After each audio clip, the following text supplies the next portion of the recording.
Good afternoon, everyone. This is Dr. Dorothy Castile. My colleagues and I at the National Institute on Minority Health and Health Disparities welcome you to the Loan Repayment Program Technical Assistance webinar. Those colleagues are Dr. Adi Rosario, Mr. Vincent Thomas, Dr. Marilyn Laud Sharp, Dr. Shinli Nan, Dr. Richard Palmer, Dr. Thomas Volberg, and Mr. Andrew Chosick. We'd like to talk to you today about the NIH and a very important program at the NIH, the Loan Repayment Program. As you may know, the National Institutes of Health is composed of 27 institutes and centers, of which NIMHD is one. In terms of how you apply for the Loan Repayment Program, an important thing to do is to know and understand the mission of the institute to which you're applying, in this case NIMHD, and to tailor your application to fit the mission of that institute. I'm not going to read for you all of the slides that we have prepared, but they're there for your information so that you'll have them in a very quick and easy place to have access to them. There are 5 programs at the NIH that support loan repayment. 2 of those programs are specifically located at NIMHD. They are the Loan Repayment Program for Health Disparities Research, the L60, and the second program is the Loan Repayment Program for Clinical Researchers from Disadvantaged Backgrounds, or the L32. The overall purpose of these programs is to recruit and retain health professionals for careers as researchers who are funded by the National Institutes of Health. So this mission, this overall mission of becoming independent health disparities researchers or independent clinical researchers needs to be the top priority and the main message of your application. And it should be reflected in both the short and long-term goals, as well as your every other part of your application. You need to make sure that your application gives evidence of a long-standing research interest and not merely giving the appearance of taking advantage of an opportunity to get grant funding.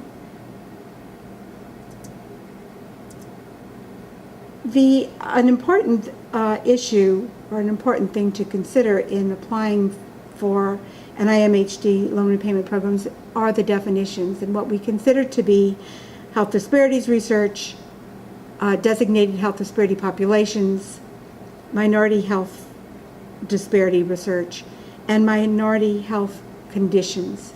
Those definitions are designated and determined by the Director of NIMHD in consultation with the Director of the Agency for Healthcare Research and Quality, and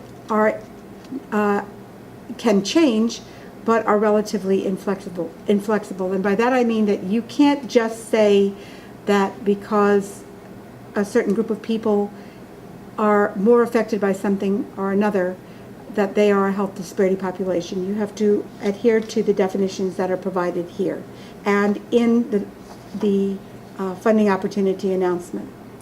For your convenience, we've supplied a number of quick links to references that might be helpful for you, including the frequently asked questions that the Division of Loan Repayment prepares and the NIMHD frequently asked questions. There's also a link to the application instructions for 2018, which is very important. An important thing to consider is the loan repayment program timeline, the application timeline. Please be aware it's already started. It started on September the 1st and it closes on November 15th at 8 o'clock in the evening, Eastern Standard Time. Please begin the application process early and start it by getting an ERA Commons account or renewing your password if you haven't done that recently. It can take some time and you cannot apply without it. Do not wait until the last minute to complete your application. Start early The computer system server has been known to crash, and a late application will not be accepted. An important thing to consider is that after you have submitted an application, there is no window of time for change to your application. If you feel that there is an urgent need for a change, please contact a program officer before doing anything else. And that includes making a change by submitting additional publications, manuscripts that have been accepted for publications, or grant proposals that have been scored and awarded, and including a change of institution. The result of making a change once an application has been submitted can be unilateral withdrawal of your application. In addition, watch the clock. 8 p.m. Eastern Time on November 15th is the absolute deadline. There are important updates to this 2018 application cycle, and we have listed them here on this page. The first has to do with the ID, ERA Commons ID. Please be sure to start that early, and because you can't apply without it, the process can take up to 6 weeks. The second is that now electronic signatures are admissible and, in fact, imperative to signing on to certain certifications online. So become familiar with that and be aware of it.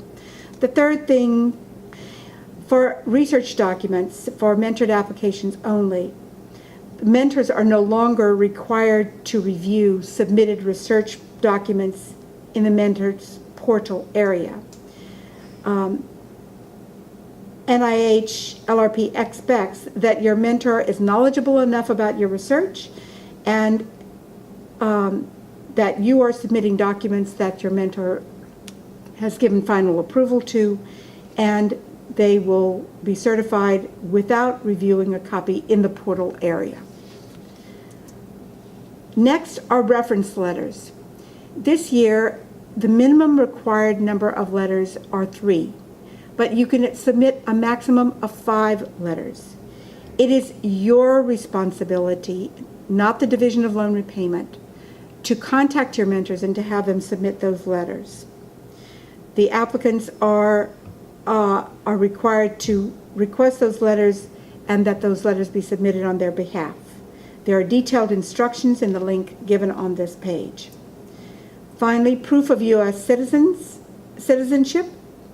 Applicants are no longer required to send proof of U.S. citizenship to the Division of Loan Repayment. This is something that is done through your institutional business office. Next, we're going to look at the component parts of the loan repayment application, and I'm going to trust that you can read the different information about the different parts, and I'm going to give you some tips on what you need to think about as you go through these. Be very careful as you look on that second level of bars and select the program that you are applying to. These programs are very specific and demand attention to key requirements. This is particularly true of the 2 programs that are sponsored by the National Institute of Minority Health and Health Disparities. Those applications are tailored specifically for our mission. Your applications come to us and only to us, and there is no trading with other ICs across the NIH. Be sure to speak with an IC appropriate program official as early in the process as possible to ensure that your research and qualifications match the IC's mission. You might want to subscribe to the guide to stay on top of publicly available notices that may announce a change in application timing or something like that due to environmental circumstances or other things that may affect some parts of the country and not others.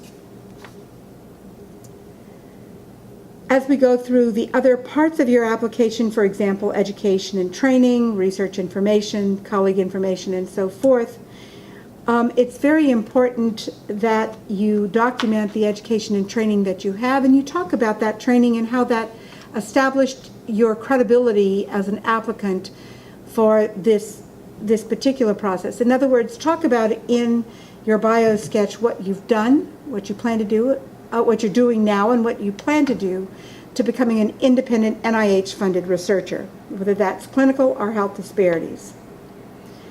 With regard to the research information, think about describing your research activities in a very systematic and organized way as you would prepare a grant proposal, whether that's an R21 or an R01. There are certain categories of information that need to be there. One of the things that you're being evaluated on is your potential for becoming an independent researcher. So how you talk about research and how you write about it in your application really matters, because that substantiates your claim to being equipped to follow this career. Next, as you look at your research accomplishments, specifically if you have a renewal application, be sure to address most importantly, the publications and the grant proposals that you've submitted, regardless of where you've submitted them and regardless of whether they've been funded or not. With regard to the publications, please be sure that you put not merely all of the things, manuscripts that you have had published, but also those that you have in the pipeline. That is, those that are under review, under revise and resubmit, or in press, or publication electronically before in hard copy. Label each manuscript appropriately according to the phase they are in the publication process. If you describe more than one project, be sure to show in plain and concrete terms how those projects are related and build on each other. The result is that you appear scattered if you don't make those connections. And if you don't make them very clearly and concretely, then they are simply not there. Your reviewer will not imagine them into place for you. Describe your short and long-term career development plan in very concrete and specific terms with a timeline for milestones that may include publications and grant proposals, and includes times when you're meeting with members of your mentorship team. That's right, more than one mentor, a mentorship team who can mentor you in the various areas that you need support to develop your research career. Describe how the skills of the individuals in your mentorship team complement each other to address the skills that you need to develop for a career as an independent NIH-funded researcher. All of your mentorship team does not need to be at your institution. However, your one mentor needs to be there to attest to the fact that you are doing what you have committed to do. Nor do they need to be in your home department. They can be located anywhere, but you do need to describe how you will work with them, on what schedule you will meet, what are the concrete outcomes that you plan to achieve. In renewal applications, be sure to describe your research accomplishments during the prior funding period. Be sure to mention all the publication and grant proposals submitted regardless of their current status, and list their current status. Once your application is submitted, this cannot be changed, so be complete in your listing.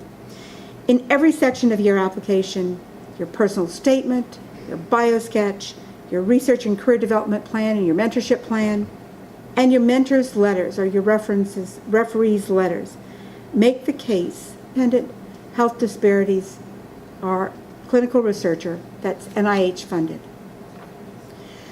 About colleague information, your mentorship team for the NIMHD LRP programs need to be at least one NIH funded researcher to mentor you in the NIH funding process, and at least one scholar with a record of research in health disparities or minority health if you're applying to the L60 health disparities research mechanism, or a clinical researcher if you are applying to the L30 clinical researchers for persons from disadvantaged backgrounds. Ensure that you describe your mentorship, your mentors. Ensure that you mention the mentorship record of the members of your mentorship team, and that you talk about how those mentors complement each other to mentor you in the ways you need to be mentored. Usually, peers are not the best people to be references for you because their lack of a track record doesn't help to support you in your career development. So consider inviting more senior references, more senior scholars to be your recommenders and your references.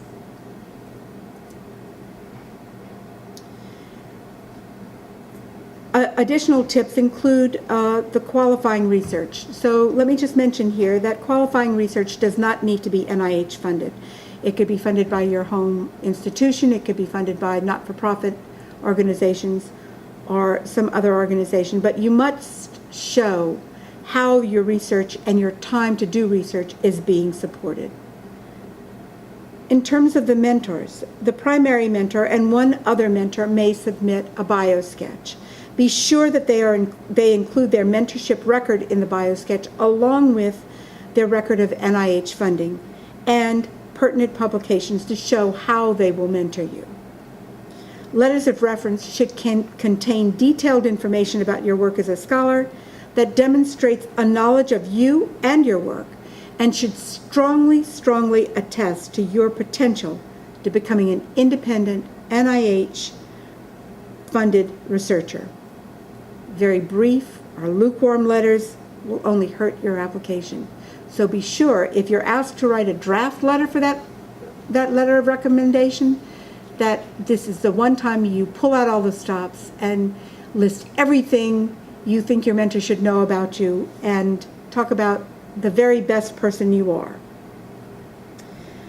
Reviewers read many applications and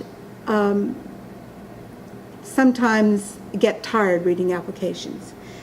One of the things that you can do to help yourself is to put your best foot forward. And you do that by proofreading. Grammatical errors, spelling errors, poor organization, sloppy presentation only says that you're a sloppy person, you're not a serious researcher, and you're not attentive to detail in the way that you need to be funded by the NIH. So start early. Take your time with your application. First impressions matter. Let's talk now about the difference between mentored and independent applications. If you have not yet been principal investigator on an award that's equal to or greater than $100,000, you are not yet independent. Even if you have a full-time appointment as an assistant professor or some other full-time academic position, if you haven't had $100,000 in independent grant funding as a principal investigator, please do yourself a favor and submit a mentored application. Again, just to repeat, because it's really an important thing, 3 references are required and 5 reference letters are accepted. I recommend strongly that you have all 5 letters of recommendation in the application packet. You, as the applicant, are responsible for reminding your mentors and getting those letters in. It's your responsibility to also ensure that they are submitted by the application deadline. This concludes my section of the presentation, and I'm now going to turn it over to Andrew Chaucer. Good afternoon, ladies and gentlemen, and thank you very much for joining us at the NIMHD Technical Assistance webinar. And I'm going to talk to you a little bit more this afternoon about eligibility criteria and qualifying loans. The basic eligibility criteria for all LRP applicants. Number 1, you must be a U.S. citizen. If you are not presently a U.S. citizen, but you expect to receive your citizenship documentation before the start of your LRP contract, which generally starts on July 1st of each year, you are still eligible to apply. We'll simply collect that information from you at a later date. Additionally, you must hold a doctoral level degree. Typically, that's an MD or a PhD, though there are some equivalent doctoral level degrees that are acceptable. For example, a PsyD is also acceptable. If you aren't presently holding your doctoral degree, but you expect to have it awarded by July 1st, you are still eligible to apply, but again, you're going to have to submit documentation that your degree has been awarded prior to that contract being executed. You need to have a protected amount of research time. We spoke earlier about your research supervisor and that your research supervisor will actually on a quarterly basis certify that you are completing your qualified LRP research. You must be conducting research at a minimum of 20 hours per week on a domestic nonprofit institution. That's an important matter. You must be employed by a domestic nonprofit institution. Additionally, you must hold research funding. That research funding must also originate from a domestic nonprofit research institution. In the past, it was required that that funding needed to originate from the NIH. That is no longer the case. That research funding can come from other places. So, for example, if you have a Howard Hughes grant, that's also acceptable. Your loan debt amount has to be 20% of your base salary. That's an important matter as well. So there has to be what we consider a qualifying amount of eligible student loan debt.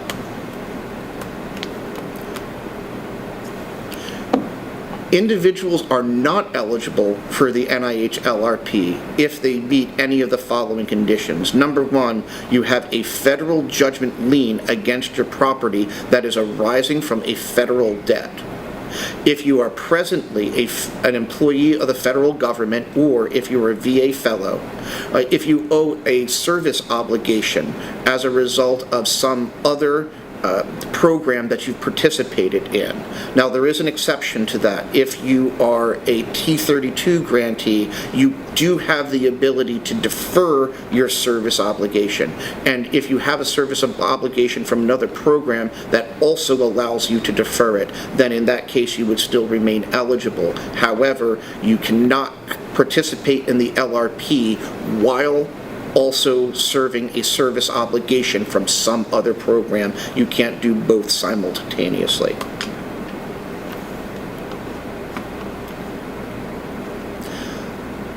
In terms of some additional eligibility requirements that are specific to the L32, if you are an individual that's claiming disadvantaged background status, there's some specifics that you need to know. You need to come from an environment that inhibited you as the individual from obtaining the knowledge, skill, and ability required to enroll in and graduate from a health professional school, or you need to come from a family with an annual income below a level based on low income thresholds according to family size published in the U.S. Bureau of Census, which is adjusted annually for changes in the Consumer Price Index and adjusted by the Secretary for use in all health professions programs.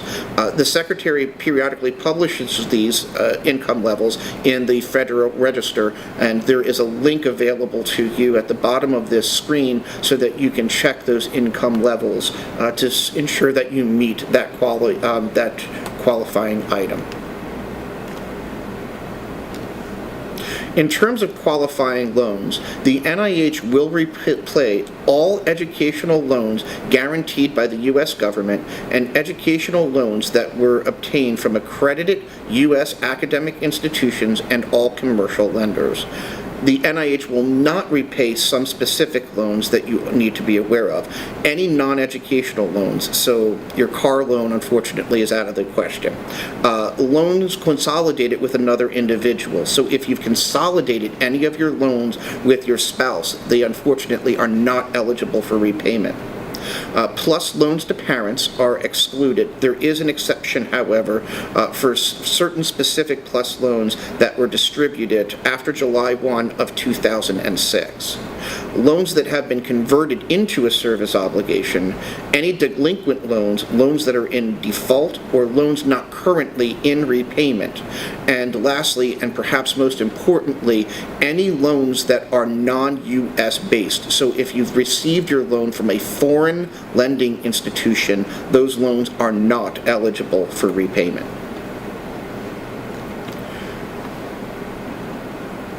As mentioned, most student loans will qualify for repayment.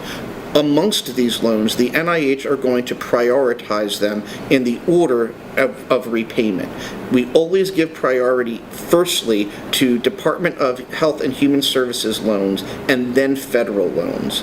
Once those loans are paid off, then we will start to prioritize and pay off other loans.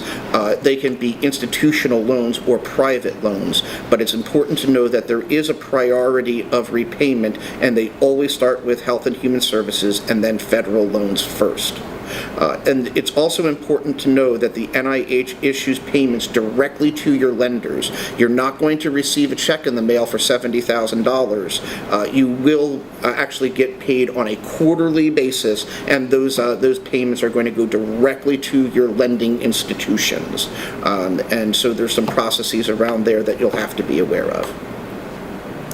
Just a couple of words on consolidated loans.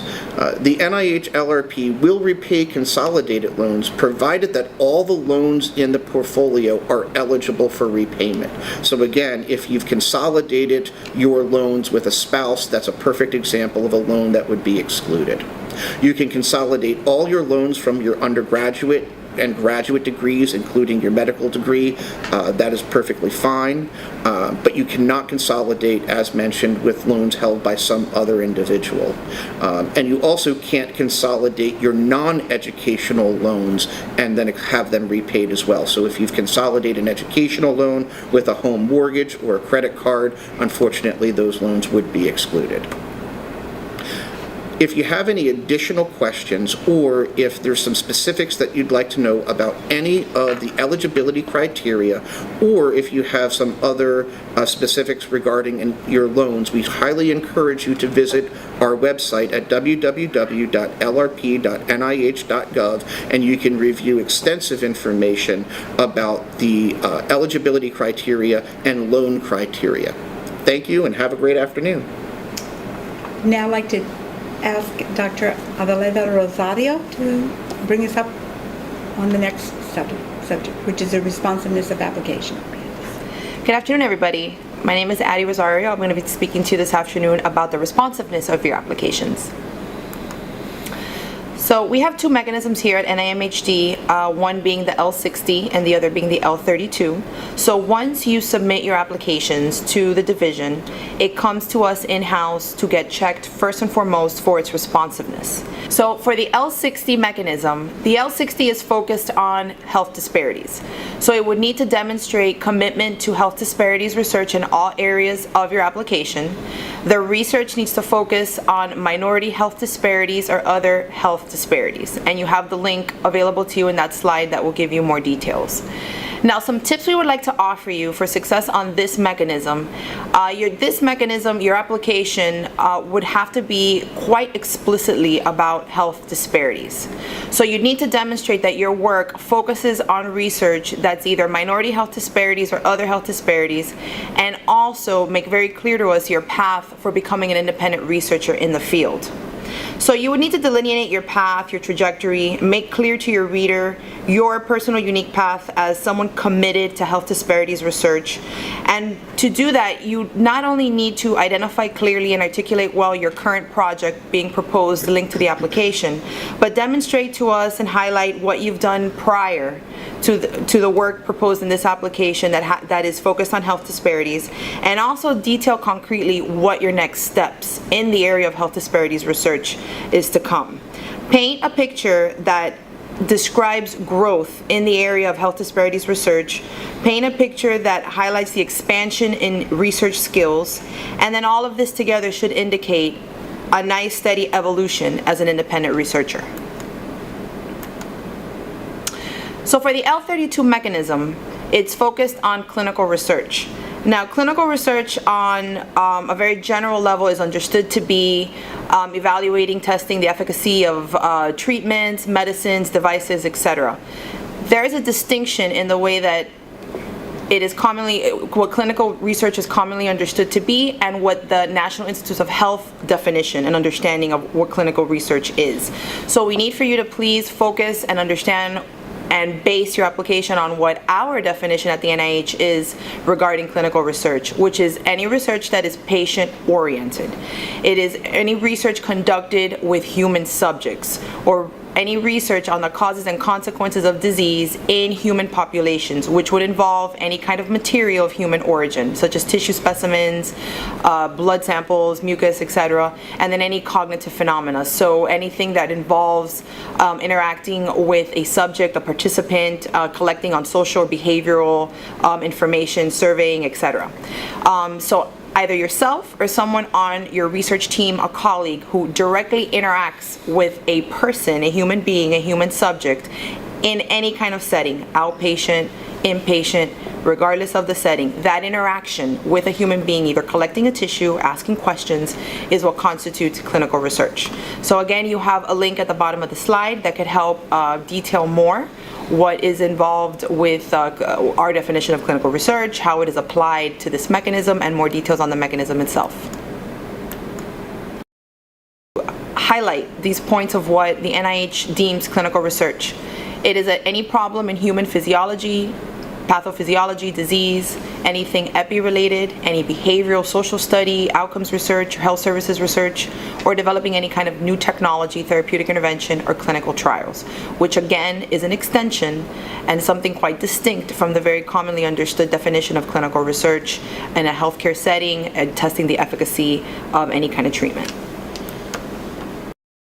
We would now like to turn to Dr. Marilyn Lodge-Sharp, who will take us through the review process. Good afternoon. I'm Marilyn Lodge-Sharp, Scientific Review Officer at NIMHD. So I'm going to talk about the peer review at NIMHD for the Loan Repayment Program. First, how are extramural applications assigned to NIH Institute or Center for Review? The application for the Minority Health and Health Disparity Research, the L60, or clinical research for individuals from disadvantaged background, the L32, go directly to NIMHD for review. Two scientists from outside NIH review each extramural LRP application. The application for LRP are evaluated for likelihood to continue a research career based on the following criteria. First, the applicant's potential to pursue a career in research that include appropriateness of the applicant's previous training and experience to prepare for a review career. And also appropriateness of the proposed research activities during the LRP award period to foster a career in research, commitment to a research career as reflected by the personal statement of long-term career goals and plan to achieve this goal, and strength of the reference letters or the recommendation letters attesting to the applicant potential for a successful career in research.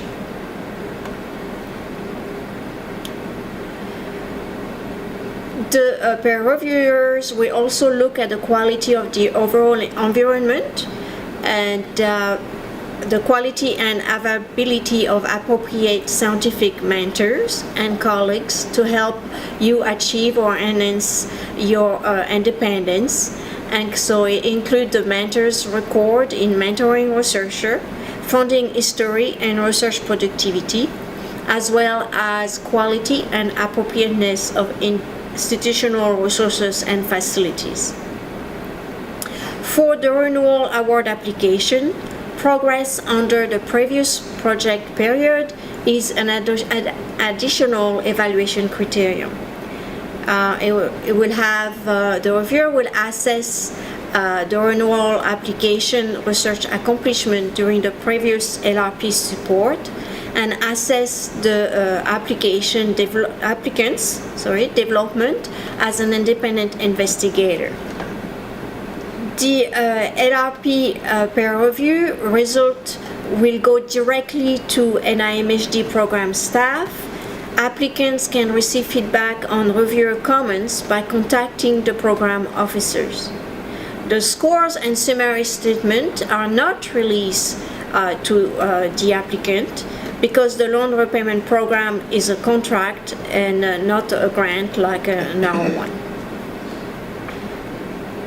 so few conditions that often weaken an applicant's competitiveness is a weak or lukewarm letters of recommendation, questionable research commitment, mediocre research plans such as unclear or incremental goals, rushed application. So start early and submit with time to check for error. Do not submit your application on November 15. Try to do it a few days before. Very modest application record without explanation can also be an issue. If you have applications that are in progress, just mention it very clearly. The Division of Loan Repayment can be contacted at any time if you have questions. The program officer can be contacted from the 1st of September to November 15, 2017. For feedback, the applicant can contact the program officer from late July to 2018 or later. The scientific review officer can be contacted after submission of the application, which is so November 16, 2017 until May 1st, 2018. Okay, thank you. And this is our contact information. Thank you all for your input. We would like to turn now to your questions. Please, we hope that during the course of this webinar you have been sending in your questions, and we're looking forward to answering them now.